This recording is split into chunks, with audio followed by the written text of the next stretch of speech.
Hello everyone, welcome back to my channel. हम पढ़ रहे हैं संविधान का निर्माण। चलिए देखते हैं स्वतंत्रता अधिनियम द्वारा परिवर्तन। जो देशी रियासतें थी इन्होंने खुद को जो है संविधान सभा से अलग रखा था, वो धीरे धीरे संविधान सभा में शामिल होने लगी थी। 28 अप्रैल 1947 को 6 राज्यों के प्रतिनिधि संविधान सभा के सदस्य बन चुके थे। 28 अप्रैल 1947 तक 6 राज्यों के जो प्रतिनिधि थे संविधान सभा के सदस्य बन चुके थे। उसके बाद 3 जून 1947 को भारत के बंटवारे के लिए पेश की गई माउंटबेटन योजना को स्वीकार किए जाने के बाद अन्य देशी रियासतों के ज़्यादातर प्रतिनिधियों ने सभा में अपनी सीटें ग्रहण कर ली। जो माउंटबेटन योजना थी उसकी उसी के आधार पर हमारे देश का विभाजन हुआ था। तो 3 जून 1947 को पेश हुई थी। तब तक क्या हुआ था, ज़्यादातर देशी रियासतों के जो प्रतिनिधि थे धीरे धीरे सब एक एक करके संविधान सभा के सदस्य बन गए। इसके अलावा भारतीय हिस्से के मुस्लिम लीग के सदस्य भी संविधान सभा में शामिल हो गए।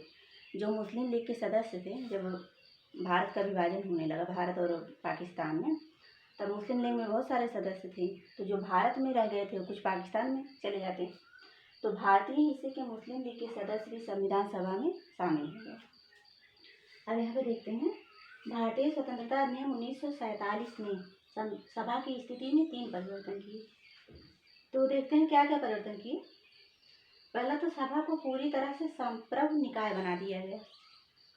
अब वो पूरी तरह से शक्तिमान। संप्रभु का मतलब है कि हमारा खुद के ऊपर अधिकार हो, किसी और का हमारे ऊपर अधिकार न हो। तो संप्रभु निकाय बना दिया गया। अब क्या है, जो स्वेच्छा से कोई भी संविधान बना सकती थी, अब वह कोई भी संविधान बना सकती थी।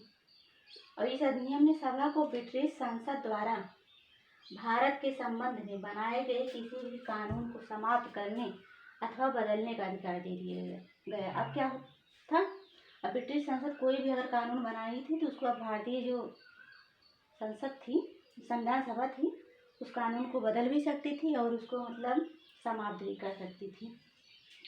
संविधान सभा एक विधायिका बन गई।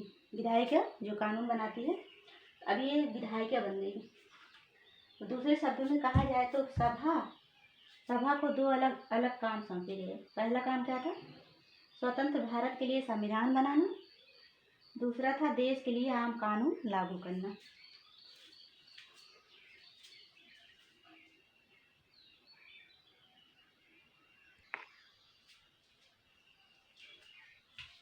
चलिए आगे देखते हैं। इन दोनों कार्यों को अलग अलग दिन करना था। इन दोनों कार्यों को अलग अलग दिन, 2 बार मैंने लिख दिया है।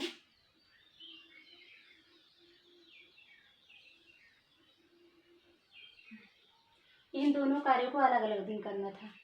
जब भी सभा की बैठक संविधान की सभा के रूप में होती तो अध्यक्षता डॉक्टर राजेंद्र प्रसाद को करना था, और जब बैठक बतौर विधायिका होती तब अध्यक्षता जीवी मावलंकर को करना था।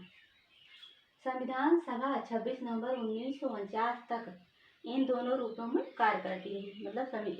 एक संविधान सभा के रूप में और विधायिका के रूप में। इस समय तक संविधान निर्माण का कार्य पूरा हो चुका था। 26 नवंबर 1949 तक संविधान निर्माण का कार्य पूरा हो चुका था। मुस्लिम लीग के सदस्य जो पाकिस्तान में शामिल हो चुके थे, भारतीय संविधान सभा से अलग हो गए। इसकी वजह से सन 1946 में माउंटबेटन योजना के तहत तय की गई सदस्यों की संख्या, जो सदस्यों की संख्या थी 389, वो घटकर हो गई 299। भारतीय प्रांतों की संख्या, औपचारिक रूप से ब्रिटिश प्रांत, भारतीय प्रांतों की संख्या हो गई 296 से 229। 296 से 229। देशी रियासतों की संख्या 93 से 70 कर दी गई।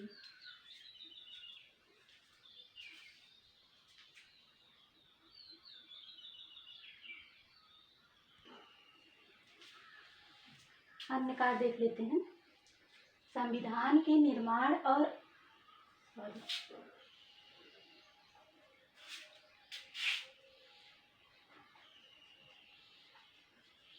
संविधान के निर्माण और आम कानूनों को लागू करने के अलावा संविधान सभा ने निम्न कार्य किए। मई 1949 में राष्ट्रमंडल में भारत की सदस्यता का सत्यापन किया। मई 1949 में। 22 जुलाई 1947 को राष्ट्रीय ध्वज को अपनाया गया। 24 जनवरी 1950 को राष्ट्रीय गान को अपनाया गया। 24 जनवरी 1950 को ही राष्ट्रीय गीत को अपनाया गया। 24 जनवरी 1950 को डॉक्टर राजेंद्र प्रसाद को भारत के पहले राष्ट्रपति के रूप में चुना गया। 2 साल 11 माह और 18 दिन में संविधान सभा की कुल 11 बैठकें हुई। संविधान निर्माताओं ने लगभग 60 देशों के संविधान का अवलोकन किया और इसके प्रारूप पर 114 दिनों तक विचार किया। संविधान के निर्माण पर कुल 64 लाख रुपए खर्चे हुए थे। 24 जनवरी 1950 को संविधान सभा की अंतिम बैठक हुई। इसके बाद 26 जनवरी 1950 से 1951-52 में हुए आम चुनाव के बाद बनने वाली नई संसद के निर्माण तक भारत की अंतरिम संसद के रूप में काम किया। मतलब जब हमारी नई संसद बनने तक की जो संविधान सभा थी, इसने अंतरिम संसद के रूप में कार्य किया। ये सब पॉइंट बहुत ज़्यादा इम्पोर्टेंट हैं, इसको आप लोग नोट कर लीजिएगा। और अगर वीडियो पसंद आया हो तो चैनल को सब्सक्राइब करिए, वीडियो को लाइक कीजिए। धन्यवाद।